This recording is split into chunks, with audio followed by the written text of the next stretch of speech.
बिहार में जब सरकारी स्कूल ही बीमार है तो छात्रों को गुणवत्तापूर्ण शिक्षा कैसे हासिल होगी और शिक्षक कैसे अपनी ड्यूटी पूरी कर सकेंगे। जी हाँ, हम ऐसा इसलिए कह रहे हैं कि अब तक तो आपने जर्जर भवनों, बांस के नीचे और झोपड़ी में संचालित विद्यालय देखे, लेकिन आज तक आपको जो दिखा रहे हैं वह बेहद चौंकाने वाली तस्वीरें हैं। उच्चतर माध्यमिक विद्यालय का दबंगों ने अतिक्रमण कर लिया है, लिहाजा महज 5 कमरे वाले इस विद्यालय के बच्चे छत पर कड़ाके की सर्दियों में खुले आसमान तले पढ़ने को मजबूर है। बगहा 2 प्रखंड अंतर्गत राजकीय मध्य सह माध्यमिक 10+2 विद्यालय नौरंगिया में महज 5 कमरों में 12 कक्षाओं तक की पढ़ाई होती है। अब आप ये सोचिए कि सिर्फ 5 कमरों में 12 क्लास तक की पढ़ाई कैसे होती होगी।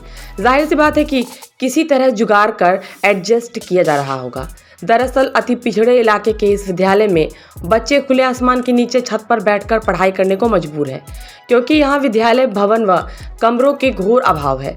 जो कमरे हैं वे भी अतिक्रमण के शिकार हो गए हैं, लिहाजा छात्र और शिक्षक दोनों ही परेशान हैं। बताया जा रहा है कि इस विद्यालय को 3 साल पहले अपग्रेड किया गया था। उसके बाद इसके लिए 2 एकड़ भूमि पंचायत भवन के पीछे अलॉट किया गया था, जिसके बाद उस पर दर्जनों ग्रामीणों ने झोपड़ी बना लिया और माले का झंडा टांग दिया है। अतिक्रमणकारियों का कहना है कि इस जमीन पर वे वर्षों से खेती करते आ रहे हैं और लगातार बंदोबस्त कराने के चक्कर में है। वही विद्यालय के प्रधानाध्यापक का कहना है कि 5 कमरों में 12 कक्षाओं की पढ़ाई किसी तरह एडजस्ट करके कराई जा रही है।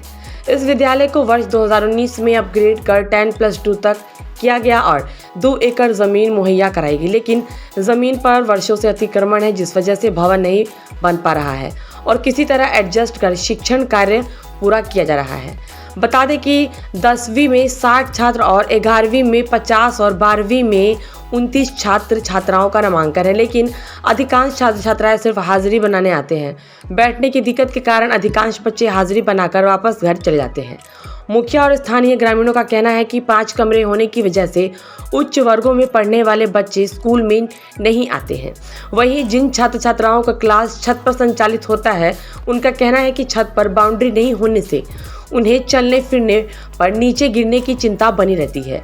अब सवाल है कि जब इंटर स्तरीय हाई स्कूल की महज 5 कमरों के हों और वह भी अतिक्रमण के शिकार हो, कैसे पूरी होगी पढ़ाई। हमें यहाँ पर मात्र 5 क्लास है, मतलब 5 तक रूम है यहाँ पे, और 5 रूम में ही 10+2 तक का पढ़ाई होता है। तो कभी कभी हम लोग को यहाँ बाहर भी बैठना पड़ता है। यहाँ पे बाउंड्री नहीं है, तो मतलब हम लोग को डर भी लगता है कि नीचे ना गिर जाए वैसे में। और यहाँ से 10+2 तक क्लास है, 5 ही रूम में बस 10 से 2 तक पढ़ाई। यहाँ ज़मीन विभाग द्वारा अलॉट करा दिया गया है, संवेदक बहाल भी कर दिया गया है, लेकिन गांव के सामाजिक असामाजिक तत्वों द्वारा उस पर अतिक्रमण कर लिया गया है, जिसके वजह से यहाँ भवन नहीं बन पा रहा है और हमारे पंचायत के बच्चों को अच्छी शिक्षा नहीं मिल पाती है। छत पे पढ़ते हैं, कदम के पेड़ या पेड़ के नीचे पढ़ाई करने पर मजबूर है और चाहेंगे जो स्थानीय प्रशासन है जल्द से जल्द असामाजिक तत्व जो कब्जा किए हैं, अतिक्रमण किए हैं, ज़मीन को खाली करवाया जाए और भवन बनवाया जाए, ताकि हमारे पंचायत के बच्चों को अच्छी शिक्षा मिल सके। नौरंगिया विद्यालय 1 से 12 तक है। इसमें कुल कमरों की संख्या 5 है और इसको बनाने के लिए उच्च विद्यालय बनाने के लिए जो ज़मीन मिला है, सीओ साहब बगहा 2 के द्वारा ज़मीन आवंटित किया गया है। उस पर स्थानीय ग्रामीणों के द्वारा अतिक्रमण कर लिया गया है। 80-90 बरस हो गई जमीन के, बहुत बड़का पुरनिया में रह गिल बा लोग। हमनी बानी जा आई गाँव वाला लोग एमे कहता लोग जो स्कूल बनी जबरदस्ती अथी करता लोग। अब हमनी अब कहाँ जाइल, इतने जमीन बात गरीब आदमी हमनी कहाँ जाइल। तो मने जमीन अब स्कूल के दे दहल गेल बा ना, स्कूल के निखे दिया 10 साल पहले से दिहल गेल बा। केहू के कोई बरस निखे भइली देहले, लेकिन गाँव वाला जब लड़ता लोग तो स्कूल ई जमीन करे वालों ने बंदोबस्ती नहीं भइल। बंदोबस्ती अभी नहीं भइल, बहुत हमनी लड़ाई करत नहीं जा, बंदोबस्ती नहीं हो पावत। सीओ के कहाइल बा, डीएम लग कहाइल बा, सब ठई कहाइल बा। का नाम पड़ी रहो? ओम प्रकाश में। एक ही 10+2 स्कूल है जो कि उसमें बहुत कंजस्टेड है, बच्चों को रहने के लिए उतना जगह भी नहीं है।